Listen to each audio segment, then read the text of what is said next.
నిర్గమకాండము 38వ అధ్యాయము. మరియు అతడు తుమ్మకర్రతో దహన బలిపీఠమును చేసెను.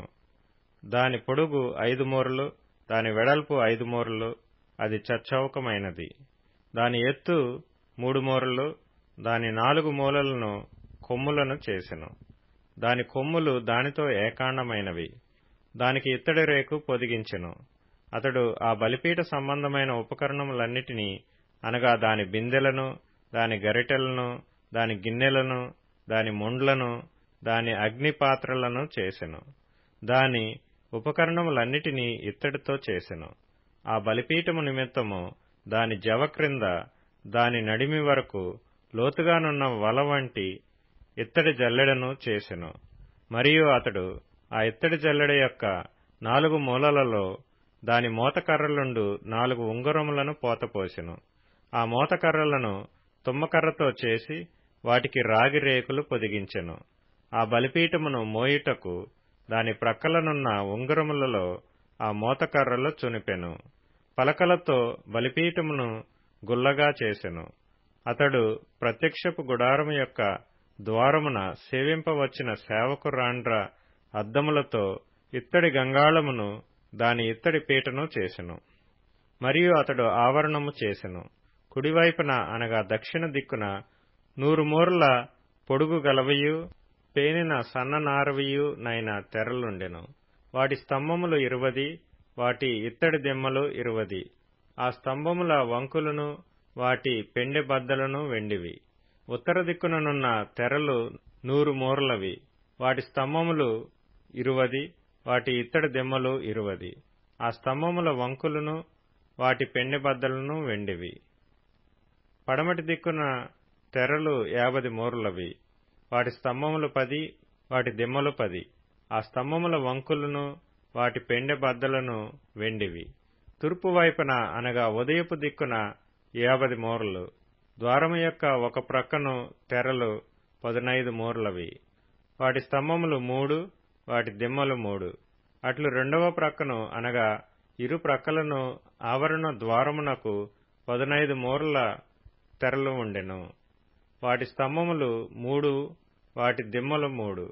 ఆవరణము చుట్టూనున్న దాని తెరలన్నీయు పేనిన సన్ననారవి.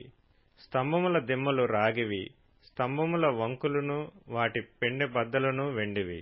వాటి బోదెలకు వెండి రేకులు పొదిగింపబడెను. ఆవరణపు స్తంభములన్నీయు వెండి బద్దలతో కూర్పబడెను. ఆవరణ ద్వారపు తెర నీల ధూమ్ర రక్త వర్ణములు గలదియు, పేనిన సన్ననారతో చేయబడినదియు నైన బుటా పనిది. దాని పొడుగు 20 మూరలు, దాని ఎత్తు అనగా వెడల్పు ఆవరణ తెరలతో సరిగా 5 మూరలు. వాటి స్తంభములు 4, వాటి ఇత్తడి దిమ్మలు 4. వాటి వంకులు వెండివి.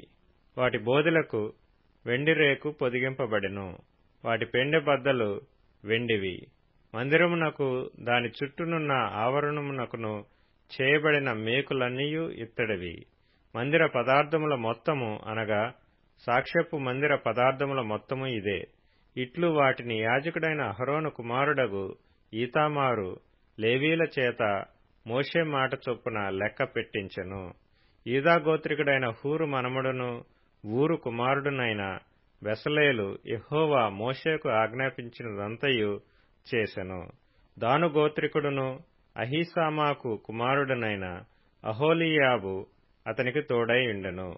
ఇతడు చెక్కువాడును, విచిత్రమైన పని కల్పించువాడును, నీల ధూమ్ర రక్తవర్ణములతోనూ సన్ననారతోనూ బుటా పని చేయువాడనై ఉండెను.